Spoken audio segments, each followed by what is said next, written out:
कृषि प्रदेशों में हम विस्तृत वाणिज्यिक अन्न उत्पादन का अध्ययन करेंगे। वाणिज्यिक अन्न उत्पादन 19वीं शताब्दी में औद्योगिक क्रांति द्वारा लाए गए आर्थिक एवं प्राविधिक परिवर्तनों की उपज है। उत्पादन प्रौद्योगिकी की दृष्टि से यह विस्तृत तथा यंत्रीकृत है। यह मध्य अक्षांशों के आंतरिक भागों में विकसित है। इसका जो वितरण है कहाँ है हम देखते हैं। बड़े पैमाने पर वाणिज्यिक अन्न उत्पादन संयुक्त राज्य अमेरिका, कनाडा, पूर्व सोवियत संघ, अर्जेंटीना तथा ऑस्ट्रेलिया में विकसित है। यूरोप के स्टेपी प्रदेश में यह सर्वाधिक विकसित है, जहाँ चरनोजम मिट्टियाँ पाई जाती हैं। उत्तरी अमेरिका का प्रेरी, अर्जेंटीना के पंपास, दक्षिणी अफ्रीका के वेल्स, ऑस्ट्रेलिया के डाउन्स तथा न्यूजीलैंड का कैंटरबरी मैदान इसके प्रमुख क्षेत्र हैं। विशेषताएं: इस फार्म बहुत विस्तृत आकार के 250 से लेकर 16,000 हेक्टेयर तक होते हैं। संयुक्त राज्य अमेरिका में औसत फार्म 400 हेक्टेयर का होता है।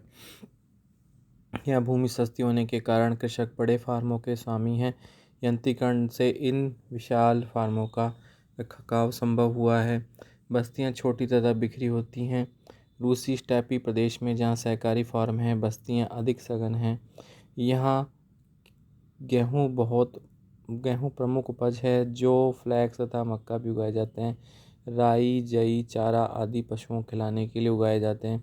यहाँ दो प्रकार का गेहूँ उगाया जाता है, बसंतकालीन तथा ग्रीष्मकालीन शीतकालीन, जो क्रम से ठंडे उत्तरी भागों में तथा गर्म दक्षिणी भाग में उगता है। गेहूँ उत्पादन की प्रधानता के अनेक कारण हैं। यह अधिक मूल्यवान तथा मानव उपयोग के लिए महत्वपूर्ण है। इसे बाज़ारों में आसानी से भेजा जा सकता है।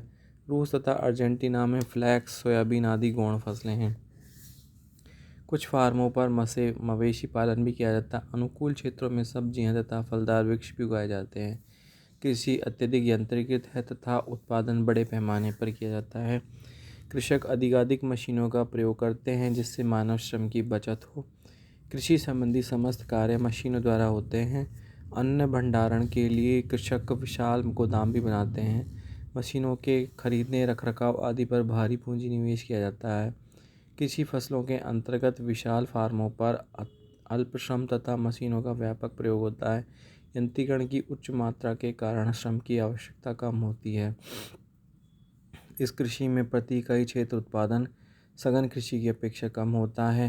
गेहूँ की औसत लब्धि 1700 किलोग्राम प्रति हेक्टेयर होती है, जबकि डेनमार्क, नीदरलैंड तथा बेल्जियम में सघन उत्पादन द्वारा इनकी 3 गुना उपज होती है।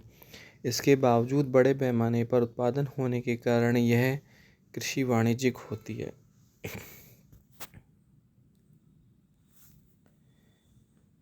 अर्धशुष्क प्रेरी तथा स्टेपी में सिंचाई अधिक महत्वपूर्ण नहीं है। गेहूँ तथा जौ 13 इंच वार्षिक वर्षा में भी उत्पन्न हो जाती है, अतएव खाद्यान्न असिंचित भूमि पर उगाए जाते हैं। फार्म पर ही बिल्डिंग कॉम्प्लेक्स निर्मित होते हैं। इनमें विशाल मशीनरी शेड, साइलो या एलिवेटर आदि अन्य भंडारण की सुविधाएं भी प्राप्त होती हैं।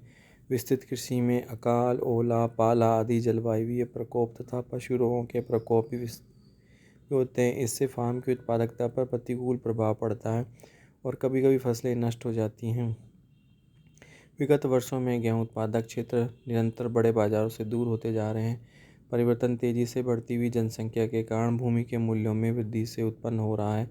इनका स्थान सघन मिश्रित कृषि ने ले लिया है, जिससे अन्नोत्पादन कृषि पशुपालन तथा जलवासी पशुचारण के क्षेत्रों की ओर विस्थापित हो रही है।